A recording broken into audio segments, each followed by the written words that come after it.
अस्सलाम वालेकुम नाज़रीन, अवां ॾिसी रहियो HRJDO न्यूज़ ऐं अवां वज़ीर उनड़ ख़बर शामिल कयूं था। जावेद रिंदई ख़बर मूजिब PS28 जे केतिरनि ई ॻोठनि में पीअण जो पाणी अणलम थी वियो। हर तरफ़ करबला जा मंज़र। नावालिमत भरिसां ॻोठ गोस मोहम्मद शाह, सईद खान चन्ना ऐं बचलपुर जो मिठो पाणी ज़हरीलो थी वियो।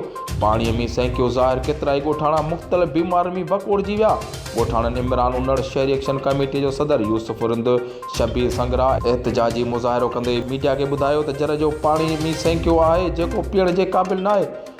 होॾां राब्तो करण ते समाजी अॻुवान सैयद गुलाब शाह ॿुधायो त सॼे ॻोठ जे मुख़्तलिफ़ नलकनि जो पाणी जॾहिं त टंडो जाम ऐं सकण मां टेस्ट करायोसीं त ॼाण मिली त पाणी इंसानी सिहत लाइ हानिकार आहे। पाणी में मिठो ज़हर सैंकियो आहे। पाणी वापरण सां मुख़्तलिफ़ बीमारियूं, ब्लड प्रेशर वधणु, फेफड़नि जी बीमारी, चमड़े जी बीमारी, उल्टी, मोशन समेत ॿियूं केतिरियूं बीमारियूं थी सघनि थियूं जॾहिं त पाणी न वापरायो वञे। ॻोठ सईद खान चन्ना में पाणी वापरण सबबु केतिरा ई माण्हू कारी साई हेपेटाइटिस C/B जो शिकार थी मौत जे मुंहुं में हलिया विया आहिनि। ॻोठाणनि PS28 जे MPA सरदार खान मुदहरी खां मुतालबो कयो आहे त ॻोठ में पीअण जे पाणी लाइ फिल्टर प्लांट लॻाए ॾिनो वञे त जीअं ॻोठाणा मुख़्तलिफ़ बीमारियुनि खां बची सघनि। वधीक ख़बरुनि अपडेट लाइ ॾिसंदा रहो HRJDO न्यूज़।